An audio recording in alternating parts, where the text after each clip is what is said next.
Eu quero ler 4 versículos com você, meu irmão. Livro de 1 Crônicas, capítulo 21. 1 Crônicas, capítulo 21. Eu quero ler com você do 1 ao 4. 1 Crônicas, capítulo 21, do 1 ao 4.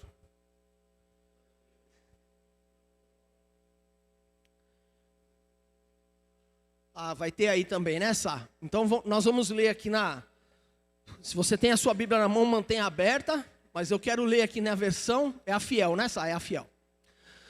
Vamos lá. Diz assim: Então Satanás se levantou contra Israel e incitou Davi a numerar a Israel. Olha, vamos fazer o seguinte, faz tempo que eu não escuto a voz de vocês, né? Vamos ler juntos, são só 4 versículos, vamos ler? Então Satanás se levantou contra Israel e incitou a Davi a numerar a Israel. Verso 2.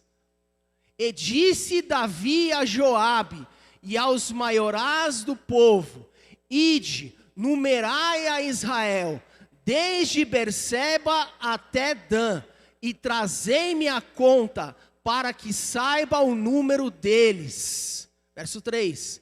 Então disse Joabe: O Senhor acrescente ao seu povo 100 vezes tanto como é. Porventura, ó rei, meu senhor, não são todos servos de meu senhor?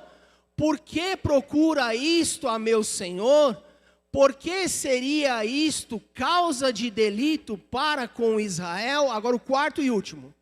Porém a palavra do rei prevaleceu contra Joabe.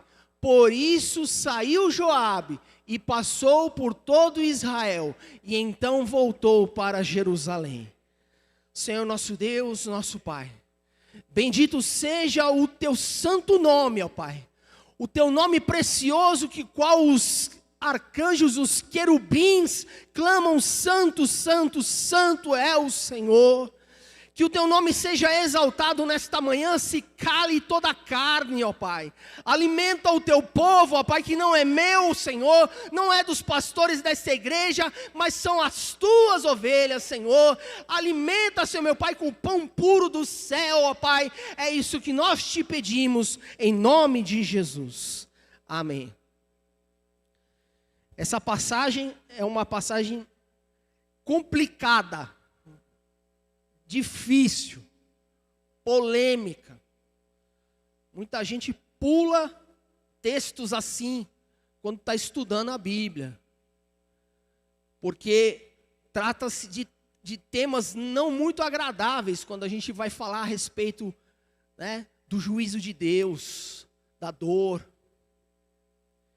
E é interessante que 2 Samuel, capítulo 24, é o chamado texto correlato, né? É a mesma narrativa, numa visão um pouco diferente. Como ocorre, por exemplo, com os evangelhos, né? Cada evangelho tem uma visão.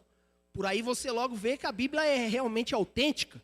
Porque muitos dos que escreveram a palavra, um não lia o que o outro escreveu. Mas no caso do Velho Testamento, às vezes acontecia, né? Porque o livro era comum.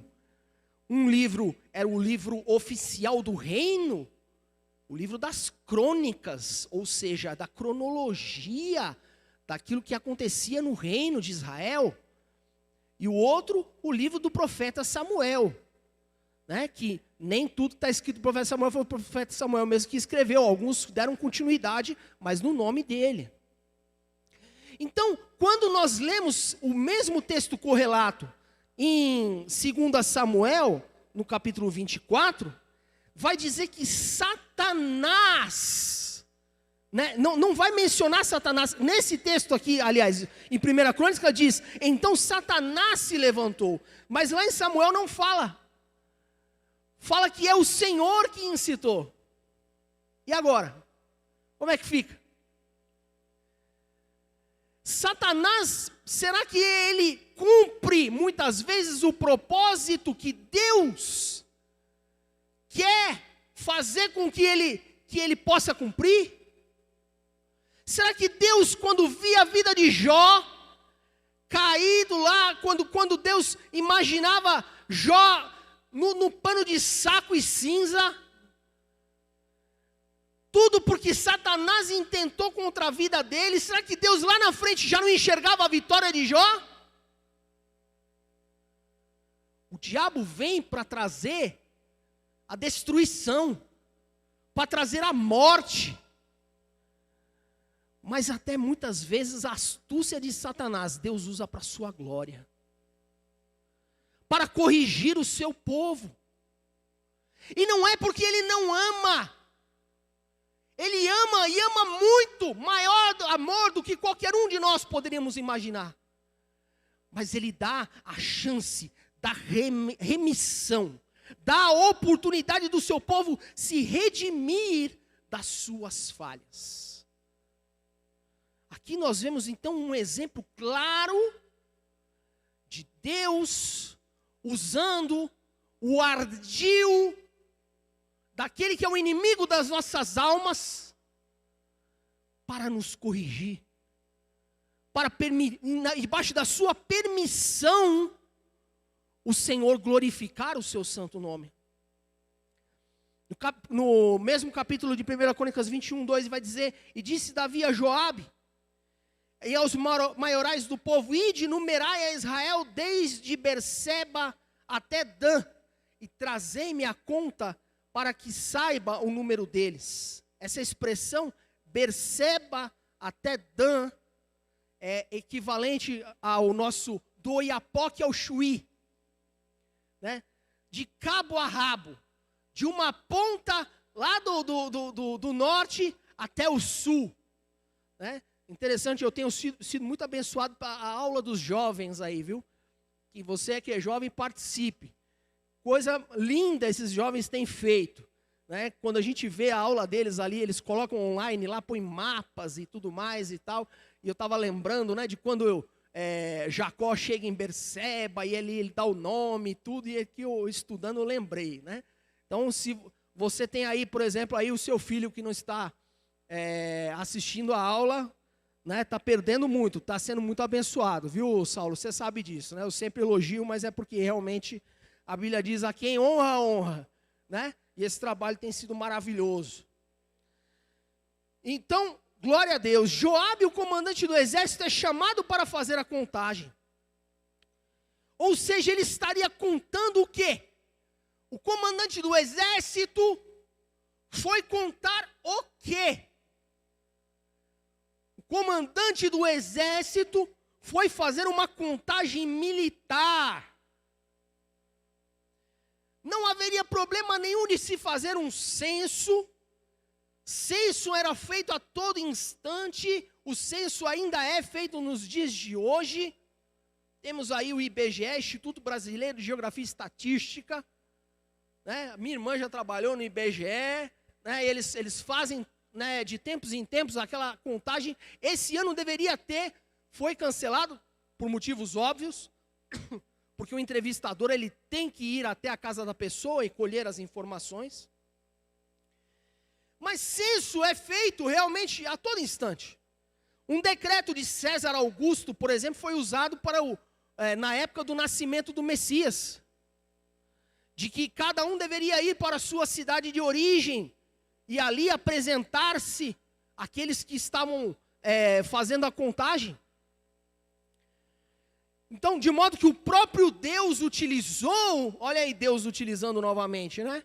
O ímpio, César Augusto, que não era seu servo, mas a Bíblia diz que o coração do rei, ele move aonde ele quer, porque aquela profecia a respeito do Messias deveria se cumprir. O Messias tinha que nascer em Belém da Judéia. E ali naquele instante, vai nascer aonde eu mandei, sim. E fez o decreto e tiveram que ir para lá. E nasceu aonde ele mandou. Então, o livro de Números, por exemplo, ele leva esse nome.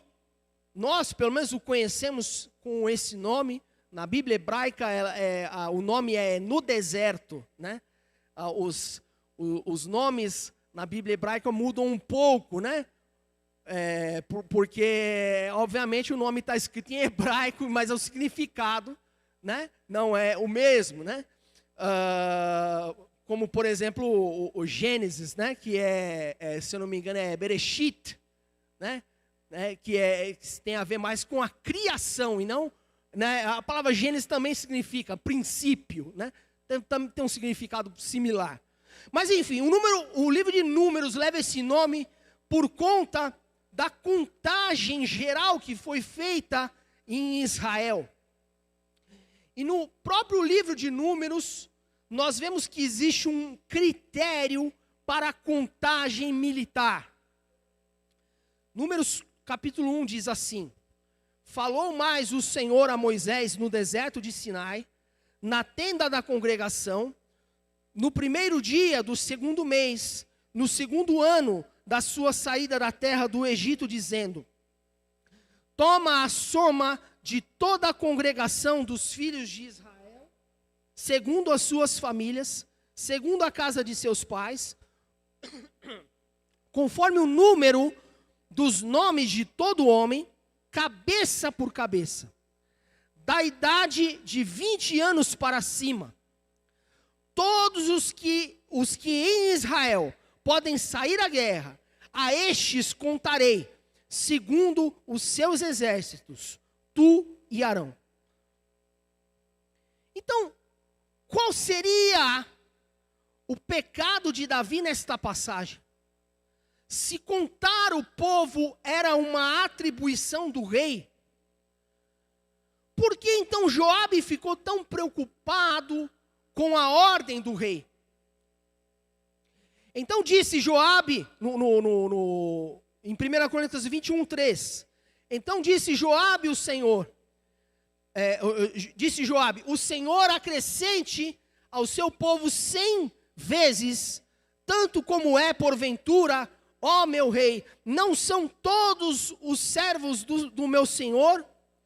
Por que procura isto a meu Senhor? Porque seria isso causa de delito para com Israel? Mas Davi ali estava tomando uma atitude impensada, uma atitude incorreta. E nós sabemos que quando os governantes tomam decisões impensadas, o povo padece. Isso é uma realidade até nos dias de hoje. Não adiantou Joabe argumentar com o rei, porque o rei, a palavra do rei prevaleceu, como diz o verso 4. Porém, a palavra do rei prevaleceu contra Joabe. Por isso saiu Joabe e passou por todo Israel, e então voltou para Jerusalém. Joabe é obrigado a cumprir uma ordem de algo que ele mesmo não concordava. Mas quem é que vai discutir com o rei? O rei tem autoridade. Sobre o rei estava a unção da autoridade de Deus. Assim Joabe vai, percorre toda a terra, e como diz no verso 8, ao cabo de 9 meses e 20 dias, voltaram para Jerusalém. Demorou ali 9 meses, para que eles pudessem rodear a terra toda, de norte a sul, fazendo a contagem de cada homem que estivesse apto. E a contagem que ele fez foi de 1.570.000 que conseguiriam levar a mão à bainha e retirar a espada para lutar. Como diz lá no verso 5. Então Joabe deu a Davi a soma do número do povo, que era de 1.100.000 homens dos que arrancavam a espada, e de Judá 470.000 dos que arrancavam a espada. Apesar do reino ser um reino único, né? Tanto Judá como todo Israel era junto, né? O próprio Davi, ele foi rei de Judá primeiro em Hebrom, e só depois assumiu o restante de Israel. Nota-se que então, desde aquela época já existia uma questão meio separatista aí entre você mencionar Judá e mencionar o resto de Israel. Depois do filho do rei Salomão, nós vamos ter 2 reinos, o reino do norte e o reino do sul. O reino do sul fica conhecido como o nome Judá, e o reino de Israel fica conhecido como o nome de Israel, porque os filhos de José receberam a bênção da primogenitura. Então leva o nome do pai, Jacó, Israel. Na época de Jesus, esse povo se miscigena, né, com os assírios e vão se tornar os samaritanos. Mas Judá ainda prevalece, porque volta da Babilônia. Desculpa da gente ter que... né, a gente acaba explicando demais, mas é isso mesmo. Né? A contagem aqui de 1 milhão e tanto. Lembrando que, por exemplo, hoje, o país do Estado de Israel que nós conhecemos tem, se não me engano, 8 milhões de habitantes total. Homens, mulheres, crianças, velhos... E o contingente do exército deles, se eu não me engano, não chega a 400 mil. Embora o armamento, o preparo bélico que tem em Israel é fantástico. E é considerado um dos exércitos mais bem preparados do mundo, embora o contingente não seja tão alto.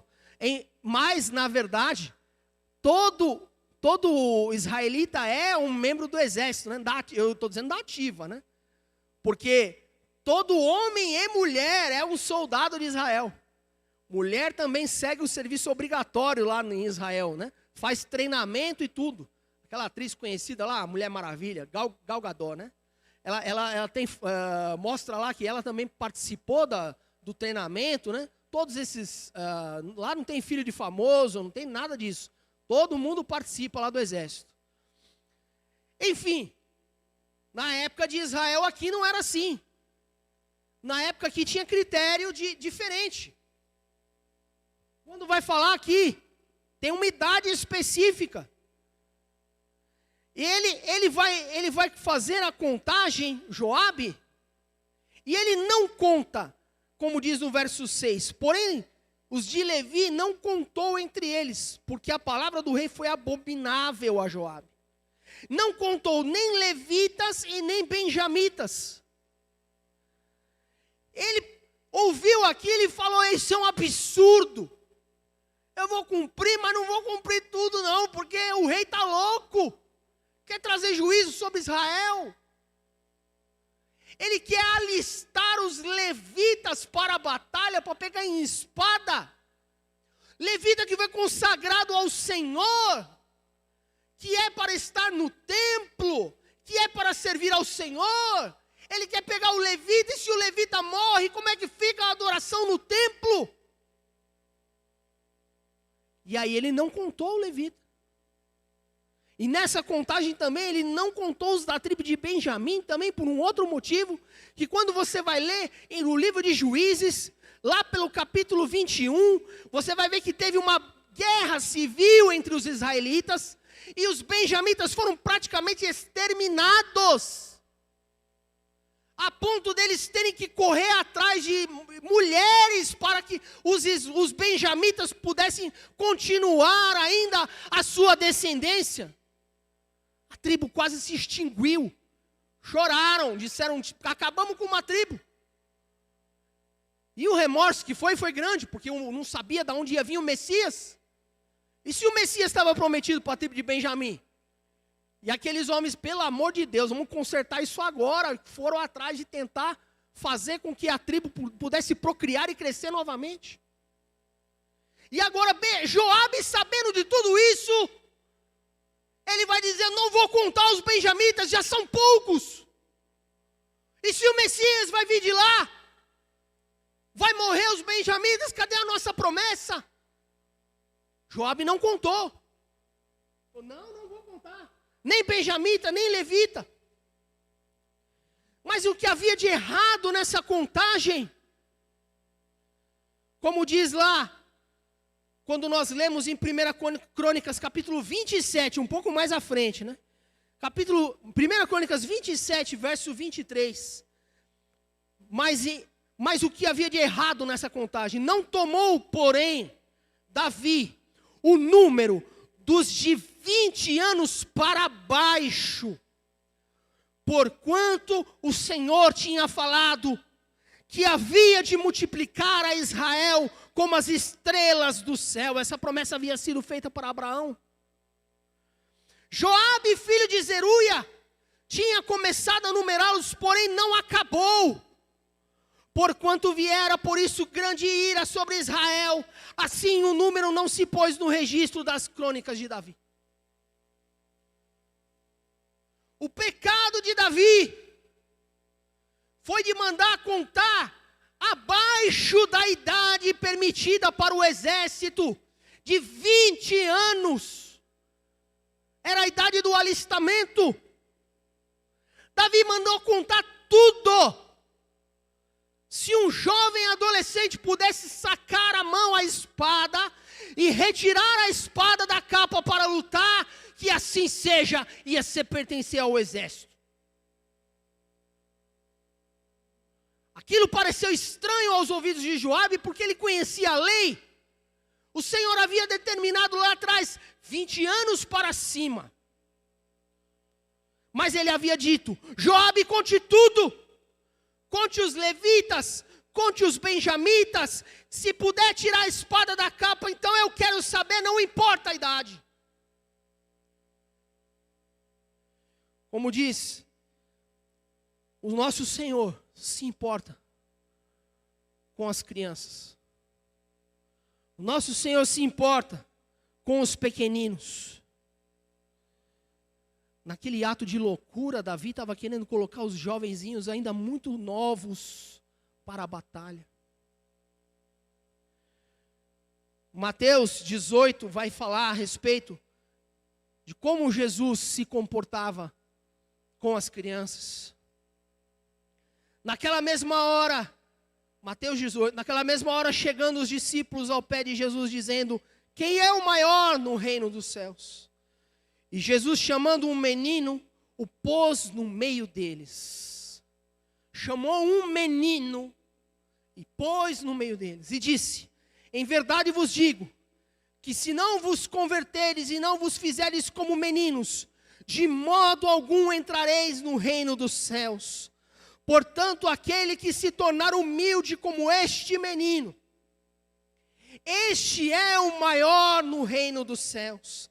E qualquer um que receber em meu nome um menino tal como este, a mim e me recebe. Mas qualquer um que me escandalizar de um desses pequeninos que creem em mim, melhor lhe fora que lhe pendurasse ao pescoço uma mó de azenha, uma pedra de poço, e sumergisse na profundeza do mar. Aquele que fizer mal a uma criança, irá se entender com o próprio Deus. E como pode um homem instruído, estudado, de posição elevada, levantar para espancar um menino até a morte? Certamente irá prestar conta dos seus atos diante do Senhor. A justiça dos homens pode até falhar, mas a do céu jamais. Vocês sabem muito bem do que eu estou falando. E no capítulo à frente, quando Jesus coloca aquele menino diante dele, em Mateus 19, vai dizer: trouxeram alguns meninos. Agora tu não espalhou a notícia. O homem gosta de criança. Bora, vamos lá. Está assistindo The Chosen? The Chosen, aconselho você a assistir. Né? Tem aí um aplicativo que você baixa no seu celular e assiste essa série. Não sei se o pastor Silvio já viu. The Chosen, muito, muito bom. Muito bom. Ali eu lembrei da cena das crianças ali. E no verso 19 de Mateus, no capítulo 19 de Mateus, verso 13, vai dizer: trouxeram alguns dos meninos para que lhes pusessem as mãos e orassem, mas os discípulos repreendiam. Jesus, porém, disse: deixar vir os meninos, e não vos estorveis de vir a mim, porque dos tais é o reino dos céus. Vocês viram recentemente aí que, há uns meses atrás, a Argentina aprovou né, a legalidade do aborto. E hoje eu tive a notícia de uma ativista, uma das que encabeçava o movimento do aborto, Maria Velázquez Lopes. Infelizmente, nós não celebramos isso, infelizmente. Ela estava grávida e foi legalmente fazer o aborto em Buenos Aires, num hospital, legalmente, e não resistiu ao procedimento. Não há aborto seguro, porque aborto é assassinato. Corre o risco a criança e corre o risco a mãe. Essa mulher dedicou a vida dela a dizer: eu tenho o direito de matar a criança no meu ventre. E o dia que ela conseguiu, foi ao hospital e morreu por isso. Eu não estou dizendo que eu celebro a morte dessa pessoa, não. Mas eu estou querendo dizer, ela lutou pelo direito de tomar veneno, até que um dia conseguiu, e foi consequência de seu ato impensado. A criança, desde o ventre, ela já é uma vida protegida por Deus. João Batista lá dentro do ventre, quando Maria chega e Isabel está lá, Isabel sente João Batista pular no ventre. O Messias está ali na barriga ali da outra ali, ó, da outra mamãezinha. Aquela criança pulou e testificou e glorificou o Senhor desde o ventre. O Senhor se importa com as crianças. Mas Davi, num ato de loucura impensado, queria colocar as crianças para batalhar, para ir à guerra. O seu general dizendo: é loucura, para que você vai fazer isso? Vai trazer maldição sobre nós. Davi manda contar por quê. É falta de confiança. Quer se comportar como os outros reis, que têm o domínio nas suas fracas mãos carnais? Será que é pedir demais, pedir para confiar somente em Deus? Mas o interessante é, não foi somente o general Joabe que não gostou da ideia. 1 Crônicas 21, verso 7. Põe aí isso. 1 Crônicas 21, verso 7. E este negócio também pareceu mal aos olhos de Deus. Por isso feriu a Israel. Joabe não gostou. Joabe não queria cumprir. Ele não havia concordado com aquilo, mas o problema não estava só em Joabe. Deus também não concordava. Deus também não aceitou. Por isso feriu a Israel. Oh, glória a Deus. O caldo entornou. O caldo entornou. E vai dizer lá, que Davi, no verso 8, então disse Davi a Deus: gravemente pequei em fazer este negócio, porém agora ser servido, tirar a iniquidade do teu servo, porque procedi loucamente. Caiu a ficha de Davi. Que loucura eu estava fazendo. Senhor, me perdoa, tira a iniquidade. Mas a palavra do Senhor diz que aquele que semeia, ele colhe. Não há nenhum ato impensado, que a própria física fala que para cada ação há uma reação. Para tudo que você faz há uma consequência. A misericórdia do Senhor é grande, Davi. Só que agora aguenta. Vem um profeta chamado Gade, enviado por Deus. E Davi sabe que terá que pagar o preço da consequência do seu erro. E ele vai dizer lá: escolha a punição. Como diz lá a palavra, verso 12. ou 3 anos de fome, ou 3 meses que seja consumido diante dos teus adversários, e a espada dos teus inimigos te alcance, ou 3 dias da espada do Senhor, isto é, a peste na terra, e o anjo do Senhor destrua todos os termos, ou seja, as regiões de Israel. Vê, pois, agora a resposta que hei de levar para quem me enviou. Escolha a sua punição. Responda logo, porque eu tenho que reportar isso a Deus. Escolha logo, vai, escolhe. Escolhe, Davi. Qual vai ser o castigo?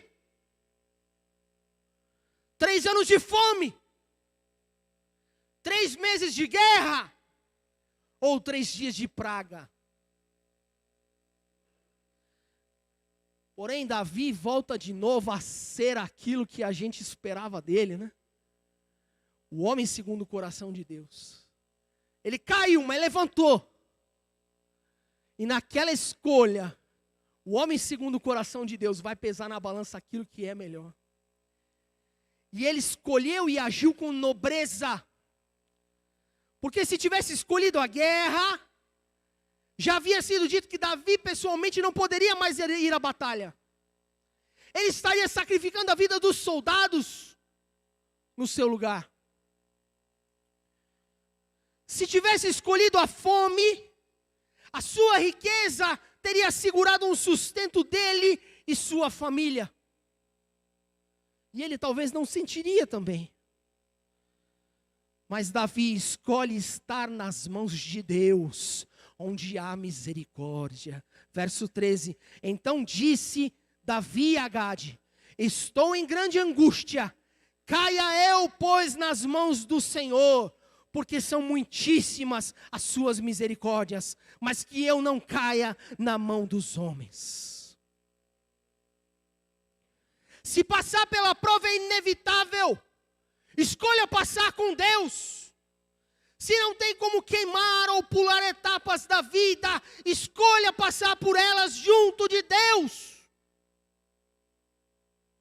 E no verso 14, no mesmo capítulo 21, vai dizer: mandou o Senhor a peste a Israel, e caíram 70.000 homens.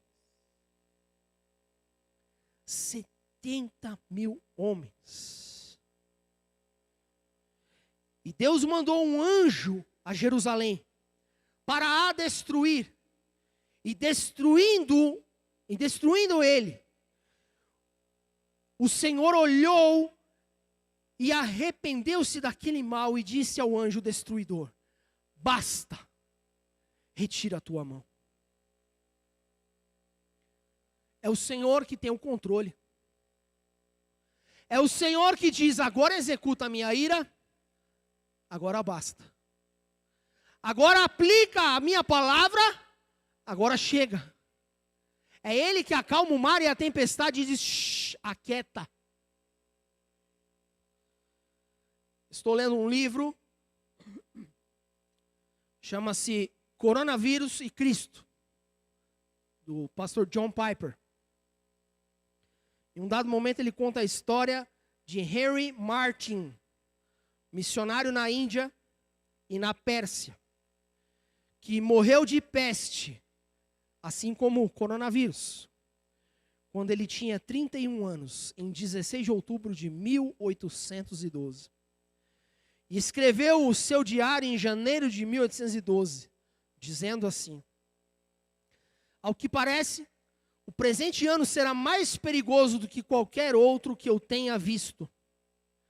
Mas se eu viver para completar o Novo Testamento persa, minha vida depois disso terá sido de menor importância. Mas seja a minha vida ou a morte, que Cristo seja magnificado em mim. Se Ele tem um trabalho para eu fazer, não posso morrer. Isto costuma ser parafraseado, o pastor John Piper diz a respeito do comentário deste pastor Martin. Isto costuma ser parafraseado como: sou imortal tal até que a obra de Cristo em mim seja concluída. Se Deus tem um plano para a sua vida, pode ficar tranquilo, porque você não vai ficar devendo essa. Você vai cumprir até o final. Esse homem sabia disso. E dizia, isto é profundamente verdadeiro. E repousa diretamente na realidade de que a vida e a morte estão nas mãos do nosso Deus soberano. De fato, toda a causa de Cristo está nas mãos dele. E 7 anos antes, Martin, aos 24 anos, escrevera: se Deus não fosse o soberano do universo, quão miserável eu deveria ser. Mas o Senhor reina, que a terra se alegre, e a causa de Cristo prevalecerá. Ó, minha alma, seja feliz nessa perspectiva. Que Deus tem prometido para você, se você inclusive tem algo para fazer no reino de Deus, não vai embora 1 minuto antes daquilo que Ele tem cumprido para você. Daquilo que Ele determinou para você. É o Senhor que é misericordioso. Como diz lá em Miqueias 7,18, quem é comparável a ti, ó Deus, que perdoa o pecado e esquece as transgressões do remanescente da tua herança. Tu não permanecerás irado para sempre, mas tem prazer em mostrar o seu amor.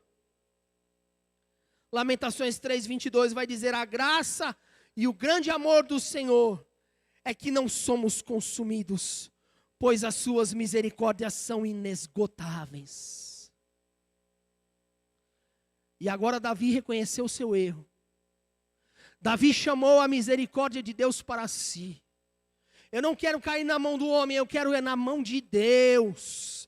Se eu tenho que ser disciplinado, eu sou disciplinado pelo meu Pai, e não por pessoas estranhas.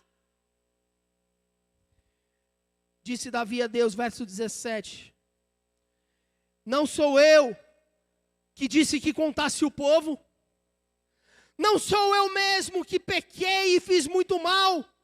Mas essas ovelhas o que fizeram? Ah, Senhor meu Deus, seja com a tua mão contra mim e contra a casa do meu pai, e não castigue o teu povo. Davi representou naquele momento o outro que viria, e também em Jerusalém deteve o poder da morte.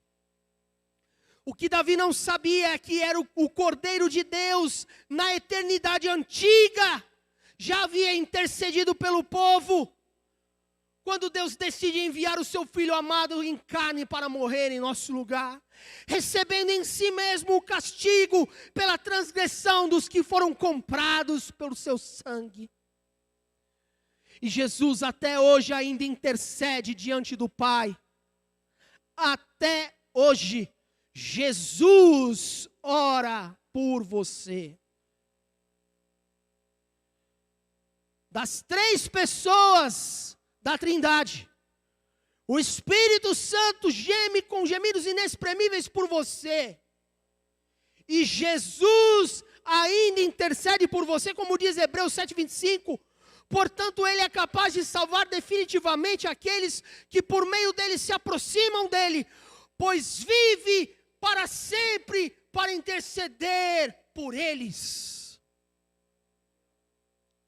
E Romanos 8,33 vai dizer, quem fará alguma acusação contra os escolhidos de Deus? É Deus quem os justifica. Quem os condenará? Foi Cristo Jesus que morreu e que mais ressuscitou e está à direita de Deus e também intercede por nós. Tem um filme aí, passa aí, não sei se o Saulo que é cinéfilo, chama-se Rogai por Nós. É um filme de terror. A respeito de outra que quer ser medianeira. Mediadora, não tem não. O mediador e o intercessor é o Senhor Jesus. De modo que, continuando lá a palavra, então, verso Verso 18. Então o anjo do Senhor disse a Gade que mandasse Davi subir para levantar um altar ao Senhor na eira de Ornã, o Jebuseu. Na eira. A eira, né, não é como a gente fala que ela não tem eira nem beira, né? Que é, na verdade, aquele babado do telhado, né? Quando a pessoa era rica, tinha um babado para baixo e o outro que fazia um chanfrado assim para fora. Que era rico tinha eira e beira, né? Quem não tinha condição era só o telhado pendurado e não tinha nada. Então, por quê? Porque a eira é uma extensão da sua casa. Tá? A eira é uma extensão da sua casa. Só que naquela época, em Israel, essa eira, que é uma extensão do território desse homem aqui, que em algumas Bíblias está escrito Ornã, e na outras está escrito Araúna. É o mesmo nome, só que em variações do hebraico diferentes. Essa eira, então, é uma continuação do terreno de Araúna. E ali, nesse terreno, é como fosse, não sei quantos já tiveram a oportunidade de ver o terreiro para secar café. É um terreno plano, e ali, depois que você pega o café, você vai esparramando ele por igual, assim, no chão, para ele secar. Né? E fica aquele lugar aberto, assim, bonito. Na época aqui, né, até porque o café não era de uso conhecido, né, não existia aqui nessa época aqui. Na época usava-se a eira para malhar o trigo. Colhia-se o trigo e se esparramava naquele terreiro. E com a ajuda de um animal, um boi, ele ia pisando sobre o trigo, ia debulhando ali, né? Aí o homem pegava uma peneira, colocava aquilo que foi pisado e jogava para cima. No que ele jogava para cima, a palha leve e o vento levava embora. E o grão caía novamente na peneira para poder separar o grão de trigo que ia ser processado para alimento. Então, Araúna morava ali, bem próximo onde estava Jerusalém, ali, em Jerusalém mesmo, mas não anexada, provavelmente, à cidade como se conhecia depois. E ali ele tinha uma eira grande, um local onde se colocava ali o trigo, né? E a palavra do Senhor vai dizer, verso 19, subiu, pois, Davi, segundo a palavra de Gade, que falara em nome do Senhor.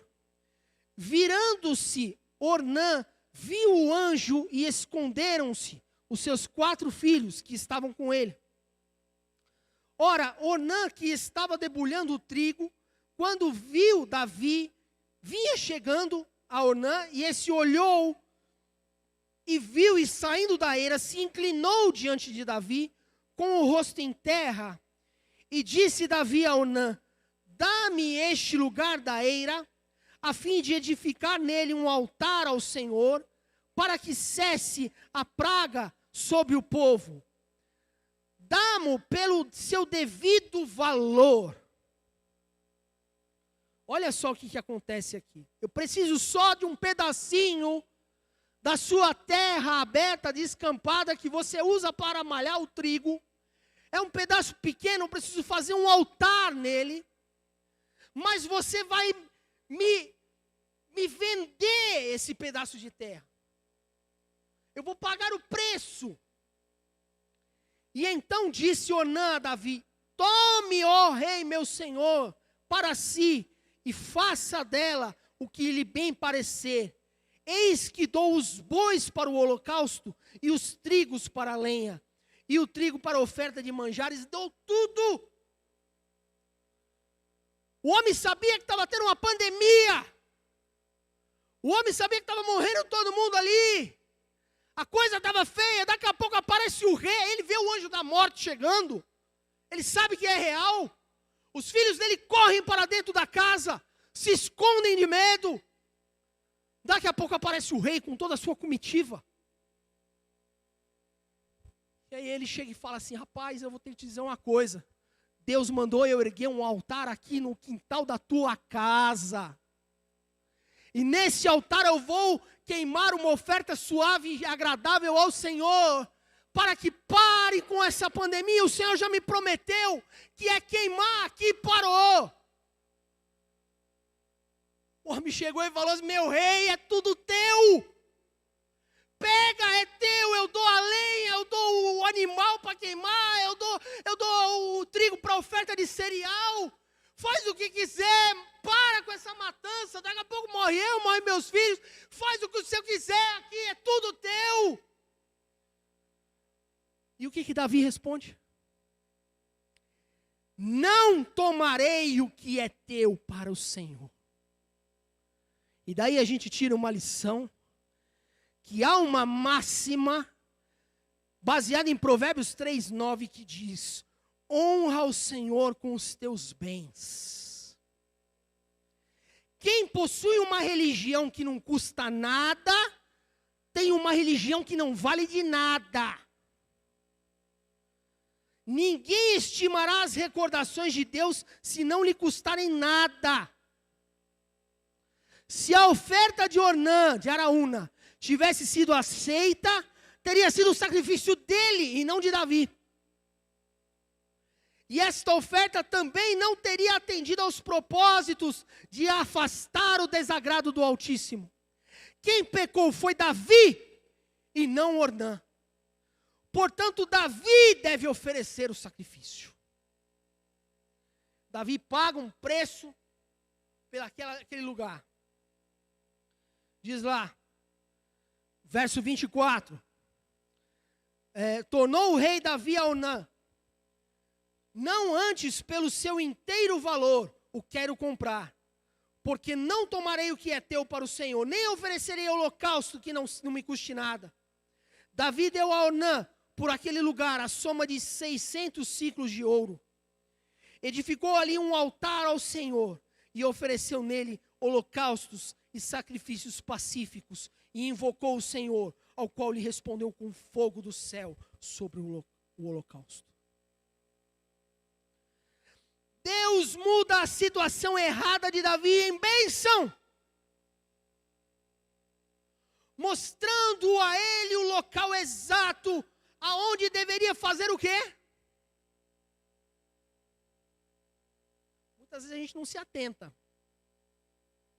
Quero dizer para você, eu quero confessar para você que antes de ler esse texto aqui, eu não tinha caído a minha ficha. A gente passa a ler a Bíblia o ano todo, faz a leitura da Bíblia inteira o ano todo, passa a batida e fala: Senhor, só o Espírito Santo para revelar. Aquele local exato, aonde era a eira de Araúna, aonde o Senhor recebeu o sacrifício, porque Davi não poderia deixar Jerusalém para ir a Gibeon, aonde estava a arca do Senhor. Lembra-se que nós pregamos sobre os gibeonitas, que foram aqueles que ficaram responsáveis, um povo estrangeiro que foi absorvido por Israel, para ser aqueles que cuidavam da arca, do altar. Estava em Gibeon a arca. Davi não poderia deixar Jerusalém para ir prestar sacrifício, corria o risco de morrer no caminho. Mas o Senhor vai providenciar um local próximo, na eira de Araúna, e deste local exato, aonde deveria se construir o templo do Senhor. Ali era o Monte Moriá, ali aonde o monte que Abraão foi sacrificar o seu filho para o Senhor. Ia sacrificar Isaac, como o Senhor havia pedido, e o Senhor diz: não estenda a mão contra o teu filho, porque eis que tenho providenciado um cordeiro para o sacrifício. E quando ele olha, ele vê o carneiro ali. O Senhor havia mostrado para Davi o local exato onde o próprio Abraão havia feito essa prova de fé. E vai dizer ali em 2 Crônicas 3:1: e começou Salomão a edificar a casa do Senhor em Jerusalém, no Monte Moriá, onde o Senhor aparecera a Davi seu pai, no lugar onde tinha preparado a eira de Ornã, o Jebuseu.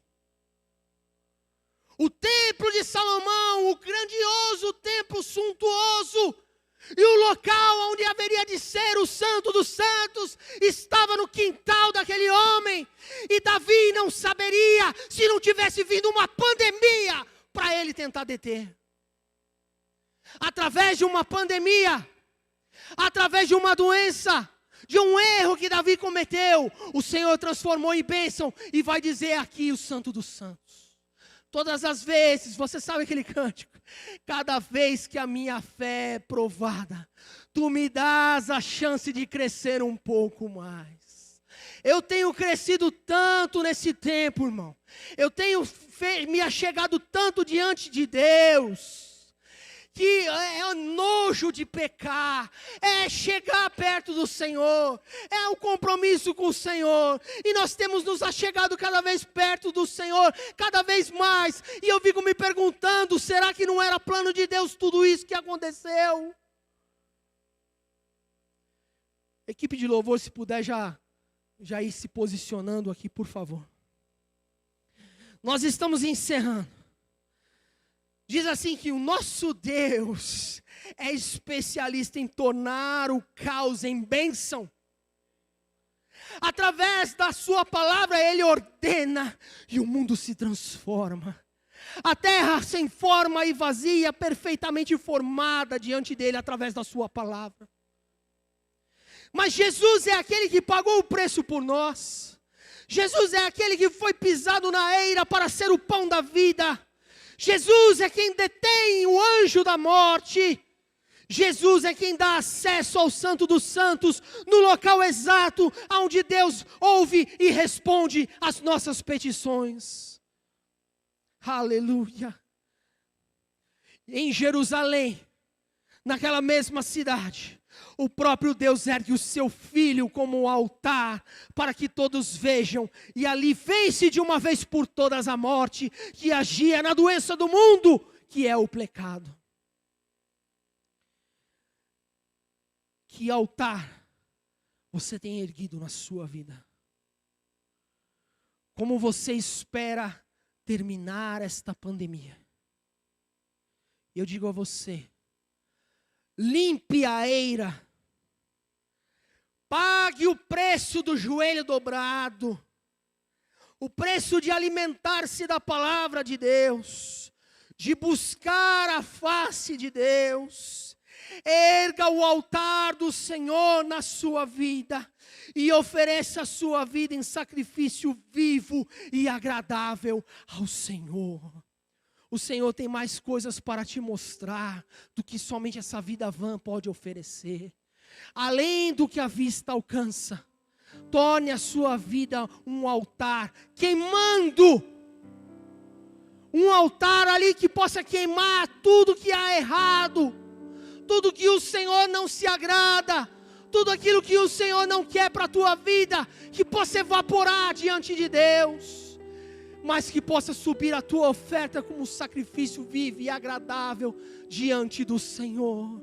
E o Senhor há de curar a tua casa, há de restaurar a tua família, há de trazer bênçãos para você, mas a maior de todas as bênçãos é saber que você é aceito como filho de Deus, como filha de Deus, e o Senhor, como a palavra fala, praga nenhuma chegará à tua tenda, nenhum mal chegará sobre você.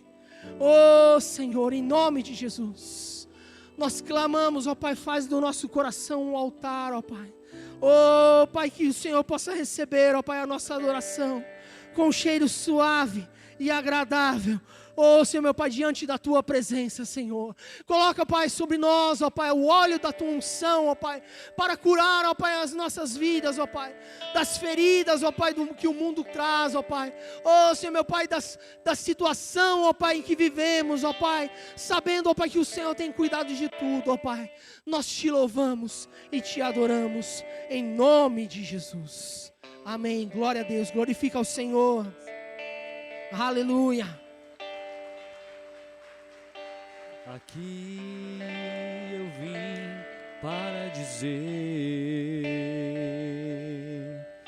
que eu quero quero mais te conhecer. A minha alma tem sede sede de ti.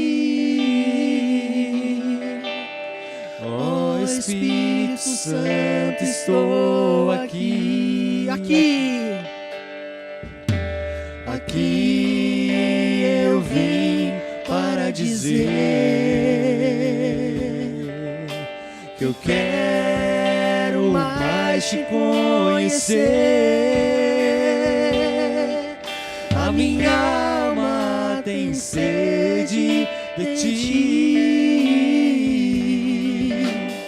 Ó Espírito Santo, estou Diga, aqui. vem Espírito!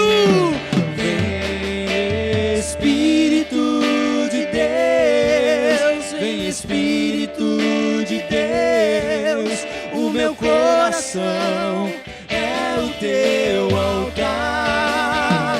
Vem Espírito de Deus, vem Espírito de Deus, o meu coração é o teu altar. Do início, aqui. Aqui eu vim para dizer Eu quero mais te conhecer. que eu quero mais te conhecer. A minha alma tem sede de ti. Ó Espírito Santo, Vem Espírito!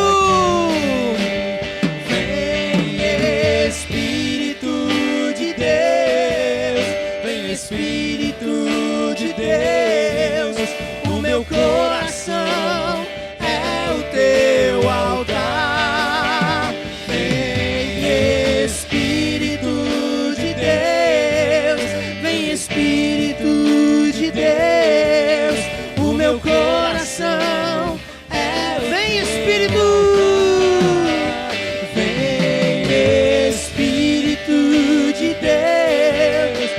Espírito de Deus, o meu coração é o teu altar. Vem Espírito de Deus, vem Espírito de Deus, o meu coração é o teu altar. Flui Espírito de Deus, Oh, flui, Senhor! aqui neste lugar. Flui sobre mim, ministro teu propósito. O meu coração é o teu Então vem! altar. Vem Espírito de Deus, vem Espírito de Deus, o meu coração é o teu altar. Vem Espírito de Deus, vem Espírito de Deus, o meu coração é o teu altar. A última! Vem Espírito de Deus, vem Espírito de Deus, o meu coração é o teu altar.